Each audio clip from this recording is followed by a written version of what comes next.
मेरा नाम मनोज कुमार है और मैं डिस्ट्रिक्ट बागपत उत्तर प्रदेश से बिलोंग करता हूँ। मेरा नाम राधेश्याम सोनी है। मूल हमारा मध्य प्रदेश बैतूल का जन्म है। मेरा नाम सुरेंद्र कुमार यादव, उत्तर प्रदेश, जिला अम्बेडकर नगर, ग्राम जल्लापुर साबुकपुर है। मेरा नाम सौरभ श्रीवास्तव है। मैं नसरुल्लागंज मध्य प्रदेश से बिलोंग करता हूँ। सीहोर डिस्ट्रिक्ट में एक तहसील है, छोटा सा गांव, जहाँ से मैं बिलोंग करता हूँ। मिशन का झुकाव मेरा लगभग अक्टूबर 1988 में हुआ पहली बार।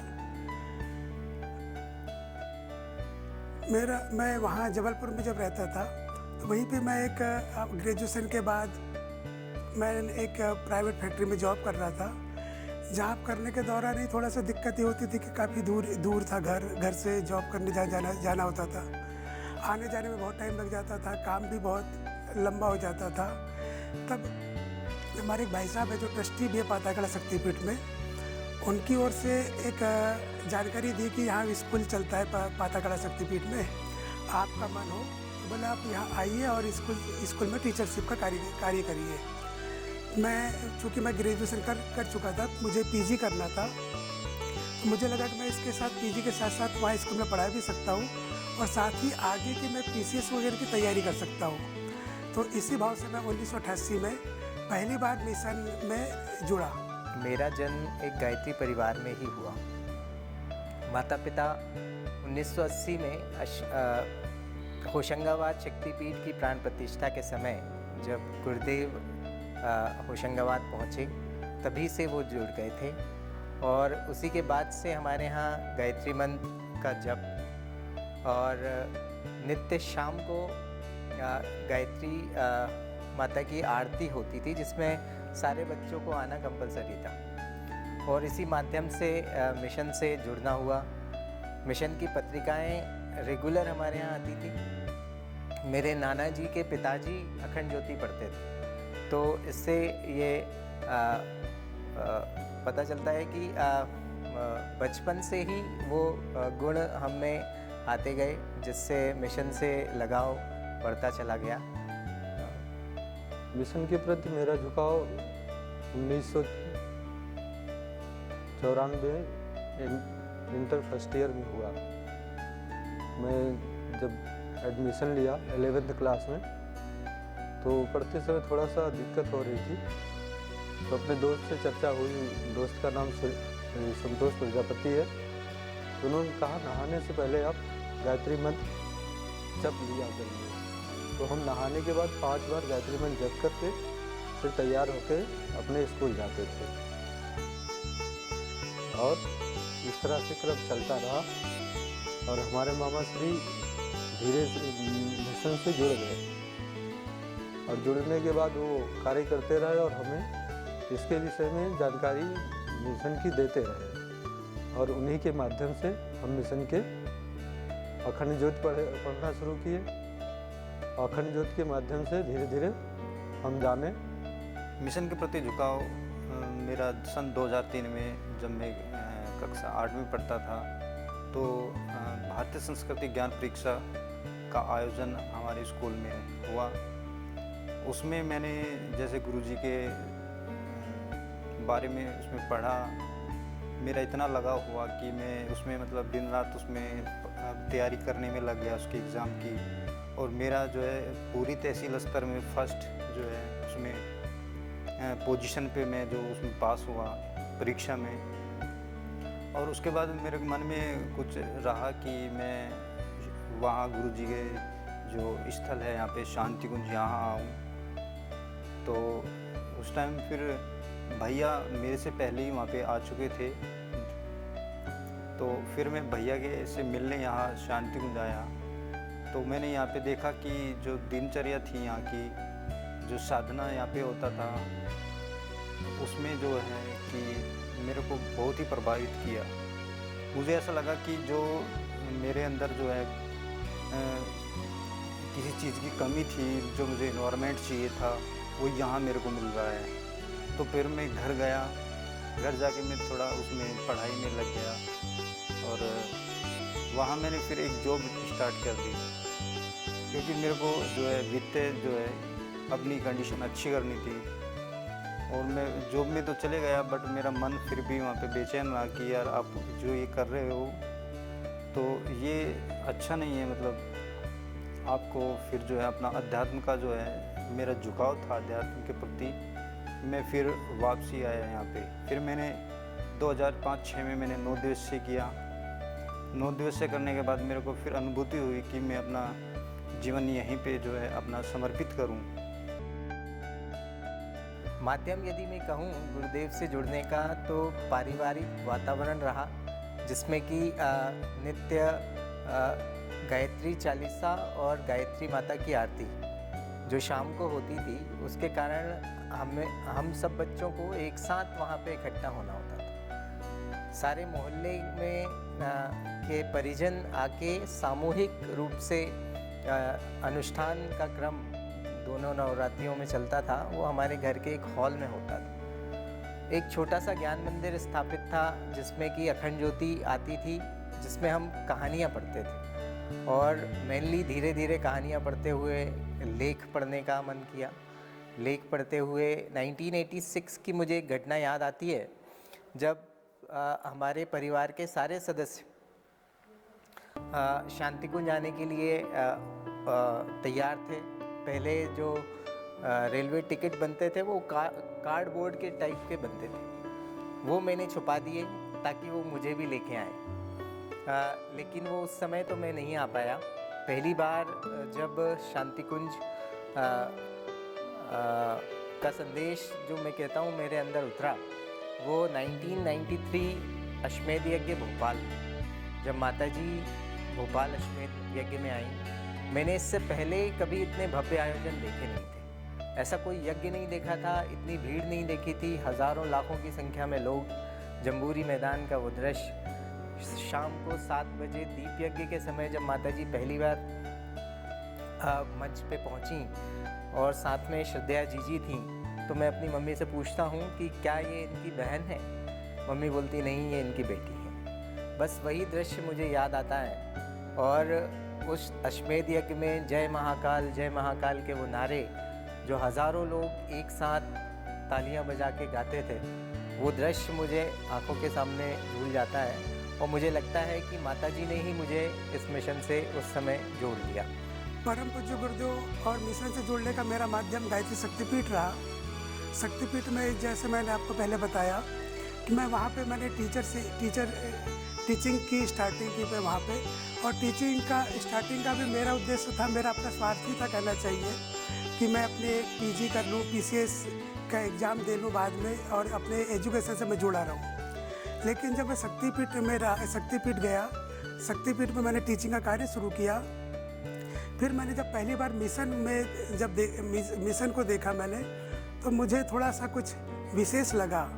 जैसे कि जानते पहले मेरा बहुत ज़्यादा झुकाव अध्यात्म में धार्मिकता में नहीं था, क्योंकि हम लोग पुराने उसमें देखते थे बहुत सारे बाबाओं को, साधुओं को, तो लगता था कि नहीं, इनका जीवन कैसा कुछ अजीब सा है, लोगों को धर्म के नाम पे पैसे मांगना, लोगों को धर्म के नाम पे बेवकूफ़ बनाना।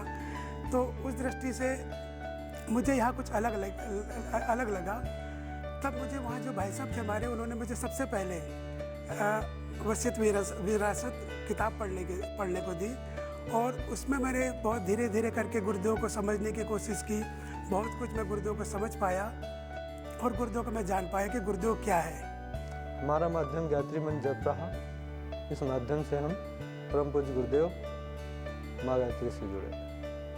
परम पूज्य गुरुदेव से जुड़ने का माध्यम मेरा ये रहा कि मैंने जब भी सच्चे मन से गुरुजी से प्रार्थना की कि मुझे इस चीज़ की आवश्यकता है या मैं किसी समस्या में फंसा हुआ हूँ, तो मैंने गुरुजी ने मेरी तुरंत जो है कुछ ही समय बाद जो है मेरे को परिणाम मिला कि मेरी समस्या का हल हो गया है और जिस चीज़ की मेरे को आवश्यकता थी वो मुझे प्राप्त हो गई है।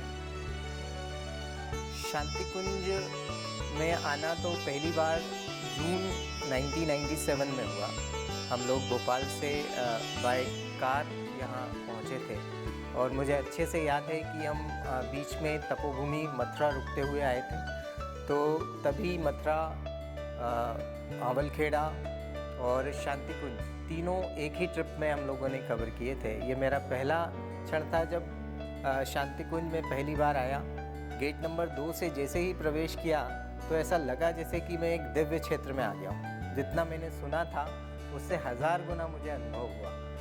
रात को ही समाधि के सामने जाके प्रणाम किया और तब से रेगुलर कोई ऐसा वर्ष नहीं है जब मैं 2 बार आके यहाँ पे 9 दिवसीय अनुष्ठान यहाँ पे नहीं किया हूँ। बात 89 की है। शक्तिपीठ में वहाँ जब स्कूल का अध्यापन कार्य बंद हुआ, बच्चों की छुट्टी हुई, तो मुझसे कहा गया कि आप एक माह के लिए शांतिकुंज जाइए, वहाँ शिविर चलते हैं। मैं 1 महीने के लिए यहाँ आया। तो मेरा उद्देश्य तो ये था कि मैं यहाँ आऊँ, और मैंने नाम सुना था, दिल्ली तो कभी देखा नहीं था, देहरादून मसूरी का नाम सुना था, हरिद्वार का सिर्फ नाम सुना था। तो मैं अपने इस उद्देश्य से आया कि मैं यहाँ आकर अपना इधर देहरादून, दिल्ली, मसूरी घूमूंगा, पहाड़ देखूंगा, बर्फ़ देखूंगा और घूम फिर के यहाँ से चला जाऊंगा। 1990 की बात है। पूरे देश भर में ब्रह्मदीप यज्ञ की घोषणा हुई थी। 6 ब्रह्मदीप यज्ञ की घोषणा हुई, तो हमें भोपाल में सेवा करने का अवसर मिला। और भोपाल में ही अपने हमने करीब 2-3 महीने ब्रह्मदीप यज्ञ में वहाँ के लोकल कार्यकर्ता जो थे उनके साथ हमने वहाँ कार्य प्रारंभ किया। और ये मेरा पहला अवसर था जो कि मिशन के इतने विराट स्वरूप को मैंने देखा, गुरुदेव को जाना समझा, और गुरुदेव के जो विराट स्वरूप जो गुरुदेव का होता था, जो उनके बारे में जो हमने सुना था, वहाँ मुझे देखने को मिला। मेरा यहाँ पे आना 2001 में युग शिल्पी सत्र करने के लिए यहाँ पे आए थे। सन 2003 जो एग्ज़ाम हुआ था मेरा भारतीय संस्कृति ज्ञान परीक्षा के बाद, फिर मैं यहाँ आया था, उसी टाइम आया था, बट प्रॉपरली मैं 2017 में यहाँ पे सेटल हुआ हूँ आके। परम पूज्य गुरुदेव से जुड़ने के बाद हमारे अंदर बहुत बदलाव हुए। एक तो पढ़ाई में जो मन नहीं लगता था, मन लगने लगा, और कार्यों में भी मन लगा करके मन लगा के कार्य करने लगे, और मिशन के कार्य भी मन लगा के ही करते थे। मुझे ऐसा लगता है कि जैसे पूरा जीवन ही परिवर्तित हो गया। परम पूज्य गुरुदेव से जुड़ना, या माताजी से जुड़ना, या मिशन से जुड़ना, गायत्री परिवार से जुड़ना मेरे जीवन के लिए एक अलौकिक घटना की तरह है। ये एक ऐसी घटना है जो जीवन के ट्रांसफॉर्मेशन की घटना है। हो सकता है कि जिस तरह से मेरे प्रोफेशन था, चाहे मैं लॉ में आगे बढ़ता या चार्टर्ड अकाउंटेंसी प्रोफेशन में आगे बढ़ गया होता, लेकिन ये मिशन की ही देन है, या यहाँ पे किया जाने वाला समयदान की ही देन है। पहली बार जब मैं 1997 के बाद मिशन से जुड़ता हुआ चला गया, और 2000 में मैं यहाँ पे महापूर्णाहुति के समय समयदान के लिए पहली बार यहाँ पे पहुँचा था। 1 महीने का समयदान था। हम लोग देव संस्कृति विश्वविद्यालय में ही कैंपों में रुके हुए थे, और हमें जो काम दिया गया था वो सिर्फ घास काटने का या मैदान साफ करने का दिया गया था। उस समय मिशन जीवन में उतरता हुआ चला गया। श्रद्धेय जीजी माँ का आशीर्वाद, उस समय जब हम लोग उनसे मिलने गए तो वो पूछती हैं कि बेटा वहाँ कोई परेशानी तो नहीं होती, रजाई वजाई है या नहीं है।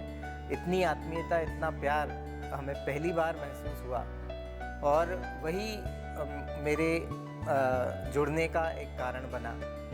तब से रेगुलर आना जाना होता रहा। 2007 में श्रद्धेय डॉक्टर साहब के द्वारा प्रांतीय युवा चेतना शिविर बड़वानी और नीमच, उसमें श्रद्धेय के साथ 3 दिन हम लोग वहाँ रुके। वो प्रांतीय युवा चेतना शिविर मेरे जीवन में क्रांतिकारी शिविर की तरह आया, जिसमें श्रद्धेय ने वहाँ से आह्वान किया था 3 लोगों के लिए कि वो आएँ और शांतिकुंज में अपना जीवन दान करें। उसमें से 2 लोग यहाँ 2 परिजन आ चुके हैं, एक नहीं आ पाए किन्हीं कारणों से। लेकिन उस समय मैंने ये सोचा था कि ओ दूर के मुसाफिर हमको भी साथ ले लो रे।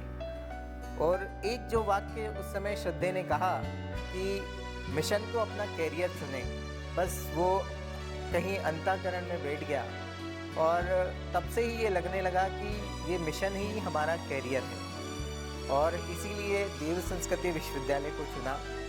2011 में जब जन्म शताब्दी के लिए 3 माह के समयदान के लिए आए तो कंप्यूटर रूम में आना हुआ।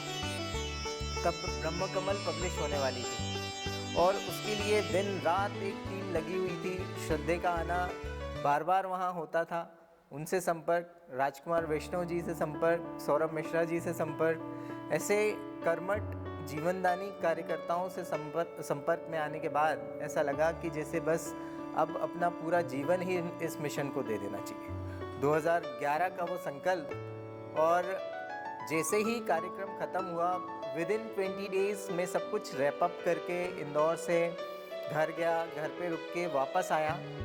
जब मैं आ रहा था और मैंने ये ठान लिया था कि अब मैं समयदान करने जाऊंगा, तब मुझे आज भी वो क्षण याद है जब इंदौर में मेरे सारे दोस्त जो सीए कर रहे थे वो मुझे छोड़ने आए थे। मेरे पेरेंट्स में मेरे पिताजी मेरे साथ थे, सब लोग रो रहे थे कि क्यों जा रहा हूँ मैं ये छोड़ के, या ये काम तो यहाँ से भी किया जा सकता है। लेकिन मेरी अंतरात्मा को ये गवारा नहीं था कि अब मैं पार्ट टाइम मिशन को चुनूँ और 2 घंटे 4 घंटे समयदान दूँ। उस समय एक ऐसी प्रेरणा गुरुदेव ने दी कि अब यहीं आके काम करना है। देव संस्कृति विश्वविद्यालय आ गया।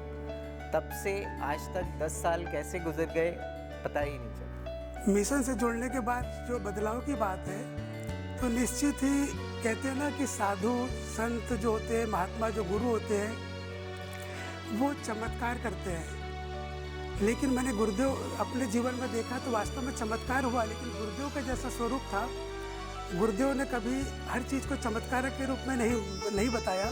लेकिन हम सोचते हैं कि हमारे जीवन में इतनी सुख शांति आई, हमारे जीवन में हमको ऐसे ऐसे कार्य करने को मिला जो कि अपनी योग्यता से बढ़ चढ़ कर था। अपने बड़े बड़े लोगों के साथ हमें ऐसे ऐसे अपने कार्य को संपादित किया जो कि संभवतः हम सामान्य स्थिति में नहीं कर पाते। तो ये भी एक गुरुदेव का एक चमत्कार ही था। और उसके अलावा तो ये जो कहना चाहिए कि अपने अपने जीवन की सुख शांति, हमें अपने इतने बड़े बड़े कार्य करने का मौका, ये एक बदलाव के रूप में था। दूसरा एक स्वभाव था कि हम हमारे आसपास का परिकर हम स्वयं व्यवस्थित रहे। तो कहते हैं अध्यात्म का पहला गुण है स्वच्छता, सुंदरता, सादगी। तो ये भी एक हमारे जीवन में आई। नहीं तो पहले एक ख्वाब होते हैं, जब हम कॉलेज लाइफ में थे तो हमारे बड़े बड़े ख्वाब होते हैं, हम ये करेंगे वो करेंगे। लेकिन लगता था कि नहीं, जीवन में पैसा सब कुछ नहीं होता है। जीवन का एक उद्देश्य है, एक मानव जीवन का एक उद्देश्य है, उस जीवन में हम सफल हो जाए तो ये जीवन की सबसे बड़ी सार्थकता हो सकती है। और वही एक मुझे लगा कि हमारे जीवन में एक बहुत बड़ा अवसर मिला हमें यहाँ गुरु चरणों में काम करने का। एक इतने बड़े स्वरूप के साथ, इतने बड़े मिशन के साथ, इतने बड़े कहने से साक्षात जो महाकाल के स्वरूप, उनके एक सहयोगी बनने का हमें मौका मिला। और इसमें एक बात ये भी कि माता जी के पास कभी मीटिंग हुआ करती थी तो माता जी का एक शब्द होता था कि बेटा बोले आप अपने ना काम में इतनी लगन निष्ठा से करो, मेहनत से करो कि लोग आपको देखते रह जाए। और दूसरी बात आप ये देखिए कि आप हमें देखकर आए हो, आप हमें देखना, गुरुदेव को देखना। एक शब्द उनका और होता था कि बेटा जब आप काम करो तो अपने जो बॉस है, बॉस के हाथ पैर काट दो। हमें बड़ा आश्चर्य होता कि बॉस के हाथ पैर कैसे काट दे। तो उनका तात्पर्य था कि बेटा आप अपने जो बड़े भाइयों के साथ काम कर रहे हैं उनके सारे के सारे काम आप उनके हाथ से लो, उनसे समझ के स्वयं करो। और इसका तात्पर्य शायद ये भी रहा होगा कि हमारे जो बड़े लोग हैं, हमारे जो वरिष्ठ लोग हैं, वो अपनी नीति बनाने में अच्छा और आगे की योजना बनाने में लग सके और उनके सारे के सारे काम को आप स्वयं कर सको।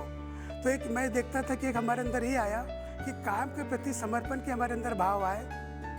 हमें कभी ये नहीं लगा कि कोई काम छोटा होता है, कोई बड़ा होता है। हर काम एक काम ही होता है और हर सेवा दुनिया की सबसे बड़ी चीज़ हो सकती है। और ये इस टाइप के कुछ बदलाव हमने देखे। कुछ जैसे हमारा एक स्वभाव रहा, सद बचपन से मैं बहुत जिद्दी स्वभाव का रहा, गुस्सेल भी था। लेकिन धीरे धीरे यहाँ साधना का एक मर्म हमने समझा, गुरुदेव की साहित्यों को पढ़ा तो जो हमारे कुसंस्कार थे कहना चाहिए इस टाइप के, वो निकाले गए। निकालने के पीछे भी जब हम प्रारंभ में आए तो जीवन में हमने कभी घर पे कोई ऐसे काम नहीं किए थे, लेकिन जब आए तो हमें सबसे पहले जो काम दिया तो यहाँ जो वशिष्ठ विश्वामित्र की नालियाँ है, नालियों को साफ करने का काम दिया। हमें पहले बड़ा लगा कि अरे हम तो इतने पढ़े लिखे हैं, ऐसे जगह से आए, मैं टीचर भी हूँ, ये छोटे काम कैसे करूँ। लेकिन बाद में वही गुरुदेव का जो था कि बेटा काम बड़े छोटे नहीं होते हैं, तो वही भाव फिर हमारे अंदर है कि नहीं शायद हो सकता है गुरुदेव का हमारे अंदर की गलाई ढलाई करनी होगी, हमारे अंदर के कुछ संस्कारों को निकालना होगा। तो वो आज हमसे ये काम करवा रहे हैं। तो ये कि हमें ये देखा कि हमारे अंदर के जो कुछ सुख संस्कार थे, बहुत जल्दी उत्तेजित हो जाना, बहुत ज़्यादा आकर्षित हो जाना, वो धीरे धीरे हमारे अंदर से खत्म होते चले गए। इस तरह का हमने देखा अपने अंदर काफ़ी हमने बदलाव अपने आप में महसूस किया है। परम पूज्य गुरुदेव से जुड़ने के बाद मैंने अपने अंदर देखा कि जो ये भौतिक युग है और ये एक सिर्फ दिखावा मात्र है। हर इंसान का उद्देश्य ये रहना चाहिए कि परमार्थ के लिए जिए, दूसरों की सेवा करे। ये मेरे को गुरुजी से जुड़ने के बाद मैंने ये अनुभव किया अपने अंदर। श्रद्धावान परिजनों के लिए यही संदेश है कि वह मिशन के कार्य में कोई भी कोताही ना करें और लगातार करते रहें मिशन के कार्य। श्रद्धावान परिजनों के लिए यही संदेश है कि सारे युवा परिजन कम से कम 2 घंटे मिशन के लिए दें, और यही वो स्वर्णिम अवसर है, यही जीवन का वो वसंत है जिसके लिए मिशन आपका आह्वान करता है। हमारे इतने सारे कार्यक्रम हैं, 7 आंदोलन हैं, 100 से ज़्यादा हमारी योजनाएं हैं। उनमें से किसी भी कार्यक्रम में युवा मंडल से जुड़कर, दिया से जुड़कर, सप्ताह आंदोलनों के लिए आप कम से कम सप्ताह में 1 दिन या फिर प्रतिदिन 2 घंटे का समय निकालें और अपनी जवानी इस मिशन को झोंक दें। इसके हज़ारों कामों के लिए अपने समय, श्रम, बुद्धि, अर्थ, इस सब का एक अंश देना शुरू करें। श्रद्धावान परिजनों के लिए बस मैं यही कहूँगा, एक बड़ा दुर्लभ अवसर है। साक्षात महाकाल और साक्षात पार्वती आज हमारे बीच में गुरु और गुरु माता के रूप में है, और उन्होंने हमें एक लक्ष्य दिया है, मानव में देवत्व का उदय, धरती पर स्वर्ग का अवतरण हो। इसके लिए हम भागीदार बने। तो इस दृष्टि से हम सर्वप्रथम इस मिशन से जुड़े, गुरुदेव, परम पूज्य गुरुदेव वंदनीय माता जी से हम जुड़े, और उनके द्वारा जो बताया गया है कि आज की आवश्यकता गायत्री और यज्ञ है। गायत्री मतलब सद्बुद्धि और यज्ञ मतलब सत्कर्म। आज समाज को सबसे 2 ही चीज़ की बड़ी आवश्यकता है कि सद्बुद्धि आए और सत्कर्म हम करें। तो आप लोग जो भी हम इस बात को सुने, आप देखें, तो आप स्थानीय स्तर पर हमारी शक्तिपीठें बनी हुई है, प्रज्ञापीठ है, हर गांव में, हर शहर में हमारे कार्यकर्ता हैं। आप उनके माध्यम से, और उसके अलावा परम पूज्य गुरुदेव ने जो साहित्य लिखा है, करीब 3200 किताबें लिखी है, अखंड ज्योति युग निर्माण योजना है, ये दोनों हमारी मासिक पत्रिकाएँ हैं और लगभग देश की हर भाषाओं में छपती है। आप अपनी अपनी भाषाओं में इसको आप अध्ययन उसका कर सकते हैं। तो मिशन की जो पत्रिका है उनसे हम जुड़े, और गायत्री और यज्ञ जो आज की आवश्यकता है उनके माध्यम से जुड़कर हम अपने जीवन को, अपने परिवार के जीवन को अच्छा बनाएं, और गुरुदेव ने जो कहा है, व्यक्ति निर्माण, परिवार निर्माण, समाज निर्माण का हिस्सा बनते हुए हम राष्ट्र निर्माण में अपना सहयोग दे सकते हैं। श्रद्धावान परिजनों के लिए मैं यही उनको बताना चाहता हूँ कि गुरुजी के बताए हुए रास्ते पर चलते रहे, सब कुछ अपना गुरुजी के प्रति समर्पण कर दे। गुरुजी सबको अपनी आशीर्वाद प्रदान करते हैं और सबका जो है उसमें उद्धार होता है। गुरुजी एक ईश्वर की चेतना है, अगर हम उससे जुड़ जाते हैं तो हमारा भी उद्धार हो जाता है। इसलिए सभी परिजनों को गुरुजी के प्रति श्रद्धा एवं विश्वास रखनी चाहिए। शांतिकुंज स्वर्ण जयंती वर्ष एक सौभाग्यशाली वर्ष रहा है, जहाँ बड़े बड़े कार्यक्रम हो रहे हैं, बड़े बड़े संकल्प लिए जा रहे हैं, और ये हम सब के लिए गौरवान्वित होने वाला विषय है कि हम शांतिकुंज की स्वर्ण जयंती मनाने जा रहे हैं और मना रहे हैं। इसमें मेरा तो यही संकल्प है कि क्रांतिधर्मी साहित्य उसका ज़्यादा से ज़्यादा प्रचार करें। साहित्य का ज्ञानवर्ध के माध्यम से, ऑनलाइन वेबसाइट के माध्यम से या शॉर्ट टर्म मॉड्यूलर कोर्सेज के माध्यम से गुरुदेव को जन जन तक पहुंचाने के लिए हम संकल्पित हैं। गुरुदेव का शुरू से प्रारंभ में जो गुरुदेव ने कहा है कि आप अपने जीवन को साधने के लिए हम आए हैं। जो कार्य है, कार्य तो चलते रहते हैं, कार्य होते रहेंगे। तो एक जो क्रम हमारा साधना का है, विशेष साधना का, अनुष्ठान का, एक हमारा वो क्रम रेगुलर जो गुरुदेव ने बताया साधना का, स्वाध्याय का, वो तो हमारा क्रम चल ही रहा है। उसके अलावा जो मुख्य दायित्व हमें दिए हैं उसको पूरी लगन से, निष्ठा से हम करते रहे। ये अभी यही मेरा के क्रम चल रहा है। हमारे संकल्प मिशन के कार्य को मन लगा के अच्छी तरह से स्वयं से करूं और लोगों से कराऊं भी और लगातार करता भी रहूं। यही मेरा संदेश है। स्वर्ण जयंती के अवसर पर यही संकल्प है कि हम अपना ज़्यादा से ज़्यादा समय गुरुजी के कार्यों में, मिशन के प्रति, मिशन का प्रचार करने में और अपने अंदर जो बुराई है उसको निरंतर खत्म करना चाहिए। अब आप Shanti Kunj video YouTube channel देखें कभी भी, कहीं भी। डाउनलोड करें Shanti Kunj video mobile app Google Play Store से। हमारे YouTube channel Shanti Kunj video Gayatri Parivar को सब्सक्राइब करें एवं बेल आइकन जरूर दबाएं ताकि गायत्री परिवार की विभिन्न गतिविधियों की जानकारी आपको मिलती रहे।